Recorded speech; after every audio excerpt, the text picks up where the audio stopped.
Amor Exigente está presente no programa já há alguns anos, toda segunda-feira, e traz pra gente bastante do conhecimento em relação à nossa família e aos nossos filhos. É uma instituição sem fins lucrativos que trabalha com grupos de auto e mútua ajuda. Eles se reúnem uma vez por semana, são 2 horinhas, e é um programa, gente, incrível, que faz diferença e tem ajudado a muitas famílias. Está espalhado em todo o Brasil, alguns lugares da América Latina. Não tem custo nenhum, qualquer um pode participar. E eu tenho certeza que esse ano pode ser diferente a partir do momento que você dá o passo para fazer diferença. Nada muda se nada muda. Então, assim, mudou o ano, Cláudia, mas se a gente continua com os nossos hábitos antigos, com as nossas compulsões não trabalhadas, com as nossas dificuldades de colocar limite, o ano pode ficar até igualzinho o ano que passou. Mas quando a gente decide por atitudes novas e pertencendo a um grupo, aí as coisas podem e vão mudar, tá bom? Então eu recebo com alegria o Miguel Tortorelli, que é vice-presidente da Federação de Amor Exigente, e hoje também o Paulo Leme, que é advogado e escritor voluntário de Amor Exigente. Sejam bem-vindos, 2 amigos. Muito bom te receber. Feliz ano novo para todos nós. Amém. Paulo, obrigada. Feliz ano novo. Muito bom você estar aqui, tudo de bom. Vamos sentar para a gente conversar e, na verdade, começar o ano aprendendo, né? Vocês viram o que eu falei ali no começo? Você sabe que ontem, Miguel, eu cheguei do aeroporto e a primeira cena que já chamou a minha atenção foi de esquinas lotadas, muita gente dormindo na rua e muita gente consumindo droga. Isso encheu meu coração de tristeza, porque eu acho que o ano mudou, mas, na verdade, nada muda se a gente não mudar. E aí a gente vê a tristeza pelas esquinas, coisas que a gente tem que mudar. Aprender sobre droga é importante mesmo que a gente não viva, graças a Deus, esse drama das nossas casas, né? A grande esperança nossa foi a eleição do João Dória. Ele disse que iria realmente trabalhar com as cracolândias, que hoje não é só mais aquela da Luz, e sim, em vários lugares. Você acabou de dizer, 67% dos viadutos, embaixo dos viadutos, estão ocupados por moradores de rua e usuários de drogas. Bom, a gente tem uma esperança aqui em São Paulo, mas a situação é caótica no Brasil todo, né, gente? E é sério isso. E assim, leis mais rígidas, um comportamento familiar diferente, podem fazer diferença, né? Mas eu estava te falando, ele veio com esse discurso, aí ele indicou uma pessoa que é usuário de maconha, e ela defende a liberação da maconha para o cargo do desenvolvimento social, que é quem vai cuidar dos moradores de rua e usuários de drogas.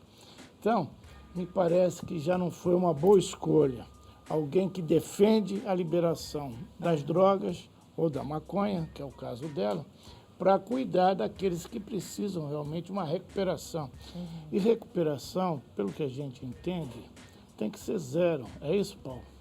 Não existe recuperação pela metade, né? Quando a gente fala principalmente das pessoas que têm problema da dependência, que são essas pessoas que você vê, né, pelas ruas de São Paulo, e que não é só aquele pobre coitado, isso pode acontecer com qualquer um. Qualquer pessoa, qualquer família está sujeito a isso. Enquanto a gente não tiver essa consciência de que todos nós estamos sujeitos a esse problema nas nossas casas, nas nossas famílias, e que isso não é uma coisa de derrotados, e sim uma coisa que pode acontecer a qualquer pessoa, a gente não vai conseguir caminhar. E é por isso que a gente tem que ficar muito atento e fiscalizar as autoridades públicas que se responsabilizam para lidar com esse assunto tão importante a todos nós. A gente tem que ficar de olho, tem que fiscalizar e ter a consciência. Eu acho que o mais importante, Cláudia, o seu programa nos ajuda muito, é conscientizar as pessoas a respeito do problema. Porque enquanto a gente fica sem informação nenhuma, enquanto esse assunto é tabu, aí é que a gente não vai conseguir ir para frente. Agora, de qual forma a gente deveria informar as pessoas? Porque eu acho que esse é o grande problema, né? Eu, por exemplo, fui uma adolescente informada de que a droga, ela matava, mas em que sentido? Droga é ruim. Droga é ruim, droga é coisa de vagabundo, droga é coisa de gente errada. E hoje eu já entendo que não é bem assim. Não é Hoje assim, mesmo não. você falou, não depende da classe social, não depende Negativo, isso né, do mesmo. estilo de vida da família. Isso mesmo. Até porque, Cláudia, tem um pequeno detalhe que né, a gente tem muita dificuldade ainda em falar, a gente ainda tem muito preconceito, muito tabu, que é o álcool. O álcool, geralmente, primeiro, ele não é vendido de uma comunidade carente.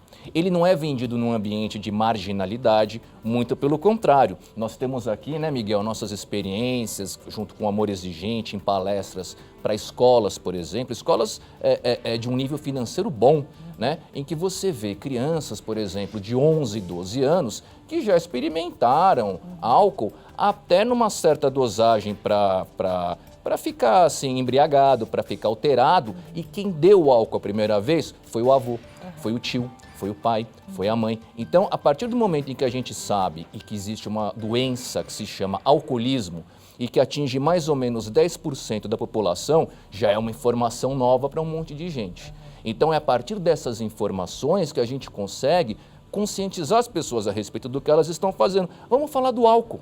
Vamos falar do alcoolismo, que é que está presente nas nossas casas. E como doença, né? Porque, e como na verdade, doença. Ele pode virar uma doença. Exatamente. Existem pessoas que têm essa predisposição a ter essa doença, que é nada menos, viu, Cláudia, do que 10% da população. É muita gente. É muita gente. Eu tenho, inclusive, um depoimento do Jefferson, e ele começou a beber com 6 anos de idade. Pois é. Né? Vamos acompanhar e depois a gente continua o nosso bate-papo aqui. Então, sabe o que tá... voltou pra gente? Eu ia falar para eles aqui, as crianças, elas estão tendo contato muito precocemente com a bebida, né? Tá no ponto já o depoimento do Jefferson? O Paulo escreveu um livro, A Doença do Alcoolismo. Pois é, e nesse livro que a gente tenta demonstrar esse tipo de coisa. Uma outra coisa que a gente poderia fazer também, Cláudia, que eu acho que é muito importante, e essa é uma bandeira que o Amor Exigente defende, e nós particularmente defendemos muito também, que é levar essa informação para dentro das escolas. Não como uma palestra em ano bissexto que se faz de vez em quando, mas como uma matéria obrigatória para poder ensinar essas pessoas, mostrar a realidade do que é o álcool, do que é o alcoolismo. E do risco que as famílias e que as crianças e os adolescentes correm quando têm contato com essa droga. Tão acessível, né? E tão vista de forma... Incentivada. Incentivada, inclusive. Vamos rodar agora o depoimento do Jefferson, já está no ponto, pode soltar. Eu bebia desde os 6 anos, então eu não tive infância, vivi a minha infância toda, eu não soube o que era brincar, de esconder, nada disso, vivia praticamente doente ou bêbado. E depois, na adolescência, eu entrei na cocaína e foi indo, e foi indo, e foi indo, e não estava dando mais, e aí quando veio, cheguei no crack. Aí no crack eu vivi durante 3 anos da minha vida, onde eu perdi família, perdi amigos, perdi financeiramente tudo. Eu vivia para usar e usava para viver.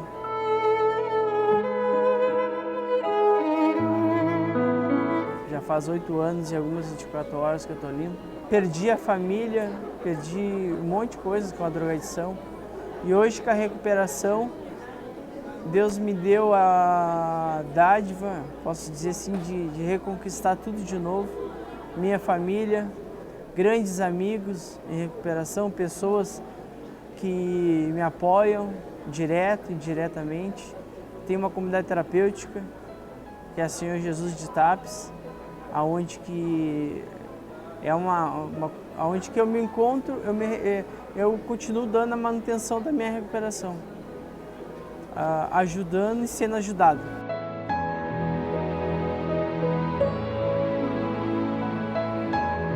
Se tu te acha que tu tá perdido, que não tem mais saída, que tu perdeu tudo financeiramente, emocionalmente, não tem mais pai, não tem mais mãe, não tem mais esposo, não tem mais filho, não tem mais nada, tu tem sim, tu tem a tua vida. E ela tem mais valor, a vida. Não perde ela. Através da recuperação tu consegue. Mas tu tem que insistir, persistir e nunca desistir. Acredita que funciona. Deu certo comigo, pode dar certo contigo também.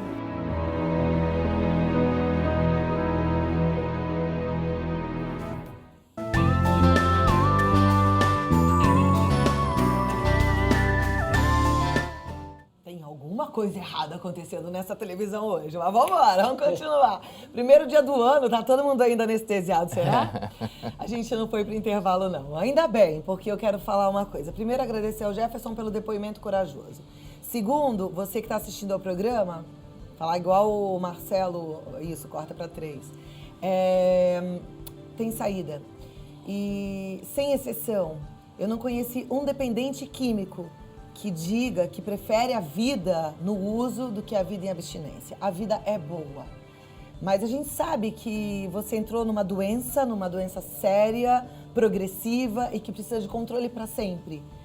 Então, não pense pouco sobre a droga. Ela realmente mata, ela tirou a sua paz, tirou a sua liberdade, mas é possível voltar, como disse o Jefferson.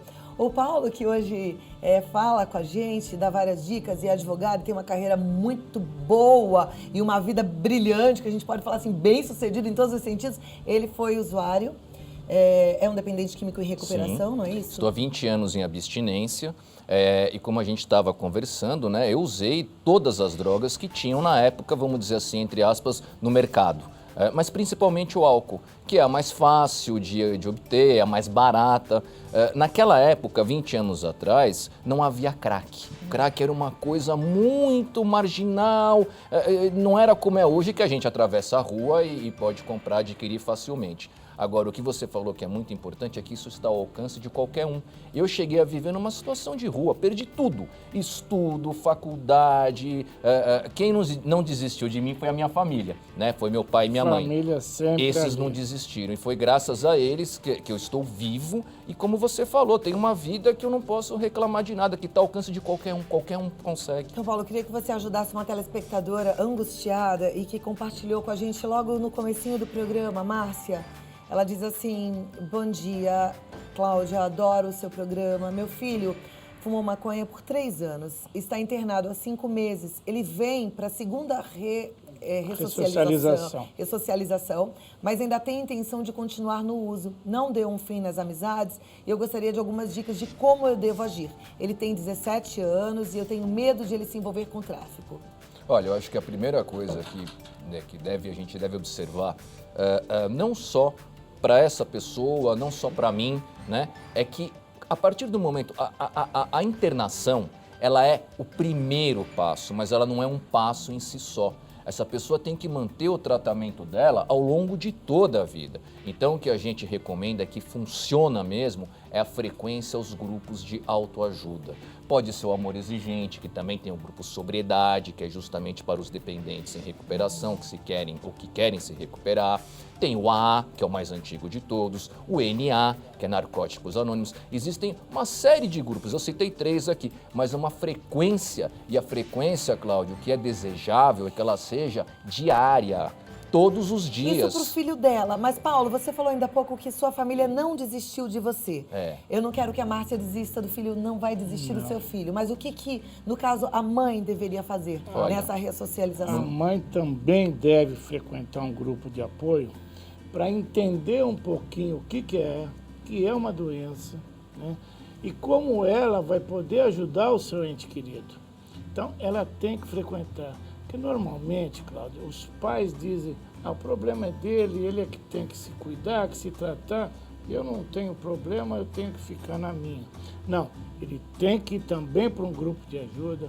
O Amor Exigente está em todo o Brasil, como você falou, na Argentina, no Uruguai, em Israel, nós temos 1000 grupos de apoio. Procure o mais próximo, vai entender um pouquinho esse mecanismo e como vai poder ajudar o seu ente querido. A família também tem que frequentar o grupo. Até porque muitas vezes ajudar não é facilitar, né? Muito pelo contrário, é exigir que a pessoa tenha algumas atitudes para ter apoio da família. E quer saber? a gente não dá conta de fazer sozinho. A gente é banana. Mãe, pai, a gente ama demais. E a gente ama, não é que não tem que amar, a gente tem que amar, mas tem que ser o conjunto combinado. Eu volto aqui pra gente continuar conversando do amor exigente, conversando sobre dependência química, que é um assunto sério, porém necessário, no quadro de amor exigente. Eu gosto muito, aprendo muito e eu ainda te falo uma coisa. Por mais que a gente ouça que estar num grupo ou participando é o que vai fazer a diferença. E nesse intervalo a gente conversou um pouco, eu estava lendo algumas mensagens. Eu até quero retomar o nosso assunto com uma mensagem de uma telespectadora que a gente aqui já até conversou sobre a resposta. E, na verdade, a importância de estar num grupo é enorme para qualquer pessoa. Com problemas de dependência química, de álcool ou não, para fazer a prevenção, para aprender, para poder lidar com a doença de outra pessoa. Então, a nossa telespectadora diz assim: Cláudia, meu marido é alcoólatra. Ele dorme bêbado e fica violento quando acorda. O que eu faço? E eu vou pedir para o Paulo, que é um alcoólatra em recuperação, que está sem beber há 20 anos, responda, depois Miguel complementa. Olha, Cláudia, o que é importante nessas situações, que são situações dramáticas, né? Mas o que eu vejo é o seguinte, Cláudia, por mais que nós aqui falemos alguma coisa, demos uma orientação, a gente dá um conselho, isso é uma coisa que vai ser muito resumida e, não por nossa vontade, mas vai ser um pouco superficial, até porque não existe receita mágica para esse tipo de coisa. Agora, o que é importante? Frequentar um grupo de apoio ao familiar. Ali essa pessoa ela vai ver experiências de pessoas que têm esse mesmo problema do que o dela. Ela vai ver na prática pessoas que conseguiram superar esse tipo de problema. Ela vai ter contato com exemplos de vida que para ela vai ajudar muito, ela vai ter como adaptar aquilo para o caso dela e tomar uma atitude proativa em relação ao marido dela. E por isso que a gente fala, o importante é frequentar os grupos. Frequente o grupo, procure. Amor Exigente tem no Brasil inteiro, ela certamente vai encontrar um lugar perto da casa dela para que ela possa frequentar. E aí ela ficando forte com o grupo, ela consegue lidar com essa situação, né, Miguel? É isso aí. E nós temos, viu, Cláudia, e telespectadores, grupos de cônjuge, que é justamente para atender essas pessoas. Mulher saber como lidar com o alcoolismo ou com a dependência química do marido. Isso, com o Eu lembrei de um companheiro, exemplo namorado. que a dona Mara deu uma vez aqui e que atende bem a pergunta dessa nossa telespectadora. Se eu estiver errada no jeitinho que eu vou falar, por favor, me corrija. É um exemplo daquele homem que chega bêbado e aí ele tá lá desfalecido de tão embriagado e ele cai e ele vomita e aí você, mulher, vai lá com todo o amor do mundo, pega com a sua força que você não sabe de onde você tira, você consegue trocar esse homem, dá um banho nele, limpa o vômito, coloca ele bonitinho na cama. Tá matando ele. Tá matando ele. No dia seguinte ele acorda e assim... Ok, ele não sentiu nada, quem sofreu foi você. Pra ele foi muito confortável. E nem Aí lembra. você fala, mas o que é que então eu vou fazer? Se eu deixar e não socorrer, ele vai morrer. Eu não sei, como é que eu vou fazer isso? Eu vou ser má. Você vai pro grupo pra aprender a lidar com essa situação.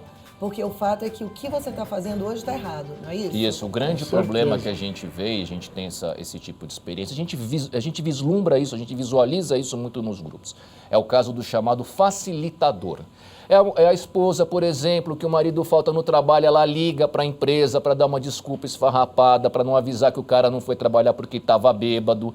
Ou então é aquela mãe, né, que sempre dá um jeito de comprar aquilo que o filho quer, independentemente do filho estar usando droga, estar bebendo abusivamente ou não. É aquela mulher que apanhou porque o marido estava embriagado e ficou calada, quando na verdade, quando você sofre qualquer tipo de abuso, você vai para uma delegacia e faz sim um boletim de ocorrência sem medo. É o Isso facilitador. precisa fazer. O que é A gente não pode importante, deixar quieto. o que é importante a gente falar, Cláudia, e esse é o problema da dependência química, né? Na doença da dependência química é muito difícil lidar com isso, porque a pessoa está de boa fé, achando que ela está ajudando e está fazendo por um amor genuíno mesmo, só que na verdade ela está matando o ente querido dela e se matando um pouquinho também. Então olha que paradoxo que a gente vê nessa situação. A pessoa acha que está ajudando, ela está convicta de que está ajudando e na verdade está se matando, está matando o ente querido, está prolongando uma situação de morte e de miséria moral.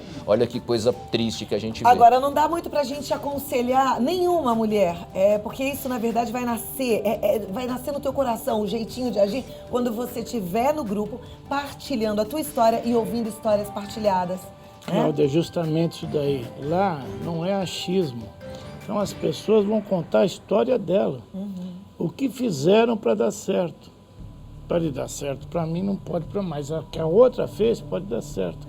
Então, são as histórias que são contadas, as partilhas que são feitas, que vão sugerir, que vão fazer, você vai entender aquilo que deve fazer. E porque, assim, a transformação e a recuperação nasce na crise, né, Miguel? É isso aí. Tomou só que pra atitude, gente gerar uma vai ter crise, tomar uma atitude que gera uma crise, a gente vai ter que ter uma retaguarda. É verdade. Sozinho a gente não dá conta. Tem que estar no aí. grupo, viu? É isso aí. Paulo tem alguns números sobre o alcoolismo e o que ele faz e acaba sendo na vida de todos nós. Fala dos números que você tem, que você coletou. Na verdade, o que a gente tem hoje é o seguinte, a gente partindo do pressuposto, né, que 10% da população já está na fase de dependência da doença do alcoolismo, ou seja, a cada 10 pessoas no Brasil, uma é dependente do álcool, a partir daí a gente começa a inferir, a concluir como é que é a repercussão social disso daí. Nossa, olha que número enorme. Absurdo. Em cada Enorme. 10, um é dependente do álcool. Exatamente. E é justamente por isso que a gente vê, por exemplo, né, que metade dos acidentes de trânsito com vítimas fatais, ou seja, um acidente em que morreu alguém, metade desses acidentes são decorrentes da doença do alcoolismo. E aí eu penso o seguinte, eu mesma conheço algumas pessoas hoje, em muito pouco tempo, conversando com algumas pessoas aqui no Brasil, como é que foi o Réveillon, e eu ouvi relatos bem tranquilos, assim, aí eu tomei todas, e como é que você foi pra casa? Dirigindo. Isso é sério. Mas outro exemplo, violência doméstica, que foi um assunto que você falou, agressão às mulheres, né? Isso daí também é metade dos casos de agressão às mulheres no Brasil decorrentes da doença do alcoolismo. E tem assim, vamos pensar um pouquinho mais além, pronto-socorro. Atendimento em pronto-socorro, em qualquer pronto-socorro no Brasil, seja público, seja da rede privado, 35% das pessoas que estão ali empatando a fila, empatando um lugar de alguém num pronto-socorro, estão ali em decorrência da doença do alcoolismo. Ou por conta de um acidente do trabalho, ou por conta de um acidente automobilístico, ou num caso de agressão, numa briga. Então, ou do agravamento de alguma doença, por exemplo, uma pancreatite, uma hepatite, enfim, tem uma série... Decorrente do alcoolismo. Existem mais de 200 doenças secundárias à doença do alcoolismo, a ponto de que metade dos leitos, aí é internação, não é mais pronto-socorro, metade dos leitos no Brasil são ocupados por pessoas que têm uma doença secundária à doença do alcoolismo. E para resumir muito, Cláudia, a gente sabe hoje que aproximadamente 7,3% do PIB é o custo da doença do alcoolismo para o Brasil. Se a gente lembrar que o Brasil gasta em saúde 3% do PIB, saúde pública, a gente vai ver, aliás, 4% do PIB é o preço da saúde pública no Brasil, a gente vai ver que a doença do alcoolismo custa quase o dobro, 7,3%. E esses números são desconhecidos, né? Impressionante. E são reais. Ouvindo tudo isso, eu já tô achando que certo eu tava lá na Arábia, que não pode beber nada. É proibido. Lá só compra bebida se você estiver num hotel internacional. Certo ou errado? Não pode beber em nenhum lugar. A questão brasileira é a seguinte, não sei exatamente, não conheço a realidade do Oriente Médio. Até gostaria, né? Mas a questão é a seguinte, no Brasil hoje a gente chega à conclusão, eu estou falando só de alcoolismo, mas se a gente pensar, ampliar um pouco mais para a dependência química, a conclusão que a gente chega é que a dependência química, ela não é um problema social, ela não é um problema de saúde pública, ela é o problema social do Brasil, ela é o problema de saúde pública do Brasil. Você estava falando que você chegou e perguntou, mas tivemos, né, no final do ano, aquele ambulante que foi morto por 2 jovens que dizem que estavam alcoolizados. espancaram até a morte, decorrência do alcoolismo. Não, e quantos casos, né, Miguel? Sim, Porque, mas assim, esse se é a o que gente está for agora na mídia, analisar né? o que aconteceu e o que aconteceu em cada hospital, em cada pronto-socorro, é realmente algo da gente ficar de cabelo em pé e ter nojo. A gente precisa abominar. Cláudia, a gente precisa mudar a nossa cultura, a nossa cabeça em relação ao álcool, que ele parece ser tão bonzinho, É 7% né? Mas do não é. PIB. É um preço que a sociedade está pagando e nem sabe que está pagando essa conta ainda. A partir do momento em que as pessoas começarem a ter acesso a essa informação, muito provavelmente a gente vai começar a exigir um pouco mais das autoridades públicas em termos de esclarecimento, prevenção, tratamento, recuperação. Mas ainda temos um longo caminho, nós ainda estamos na fase de achar que o alcoolismo nem é uma doença, né? O lobby do alcoolismo é muito forte. Né? Tem, inclusive, cerveja também é álcool, é um site. No Amorescente também tem para assinar. Nós precisamos conseguir 1.500.000 assinaturas para levarmos lá para o Congresso Nacional. Mas o lobby é muito forte.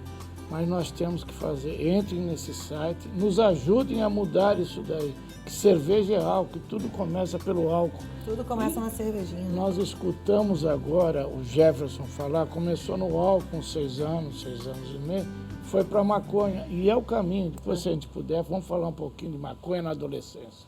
Olha, queria poder falar muito. Não sei se dá. A gente vai falar no próximo encontro, no próximo programa com o Amorescente, na próxima segunda-feira. Mas assim, eu acho que já fica aqui plantado uma semente da gente pensar mesmo. Coisas que a gente normalmente não pensa, porque a gente tem essa cultura. E pensar que é o ser humano matando o próprio ser humano, é a gente se envenenando a nossa casa, a nossa família. Vamos acordar, né? Eu postei ainda há pouco que voltar, e falei no começo do programa, faz com que a gente entenda e perceba que o nosso canto é o melhor do planeta, o Brasil é um país incrível, mas o que a gente precisa de fato combater, ouvindo todos esses números ditos agora pelo Paulo, é de fato a dependência química, o alcoolismo, e a gente tem que salvar os nossos filhos. Não fique só, 2017 está começando. Nada muda se a gente não mudar. Eu, Paulo, Miguel, você. Difícil isso, né? Mas é a gente que tem que mudar para ter um Brasil melhor. E os grupos continuam abertos, não param. Por exemplo, essa semana tem grupos todos os dias, em algum lugar. Entre no site www.amorexigente.org.br, procura aquele mais próximo à sua casa. Estamos te aguardando. Paulo Leme, muito obrigada. Eu o Paulo agradeço. tem livro, como chama seu livro? O livro chama Doença do Alcoolismo. Doença do Alcoolismo, escrito junto por com meu você pai. e pelo seu pai, né? E se algum telespectador seu se interessar, pode mandar uma mensagem para o seu programa e eu faço chegar gratuitamente esse livro. Maravilha. Através de quem se interessar. Isso é um livro que a gente tem como um trabalho social nosso. Nós não temos lucro com isso e a gente quer sempre continuar a poder esclarecer as pessoas, informar as pessoas. Isso é o mais importante. Parabéns. O seu programa faz muito bem. Que bom, fico feliz. Miguel, muito obrigada pela sua presença e pelo seu trabalho, por estar sempre estalando o dedo para falar assim pra gente, acorda! Obrigada, viu? Eu é que agradeço. Um ótimo 2017 para vocês. Daqui a pouquinho no intervalo eu Pra quero dar um nós abraço apertado.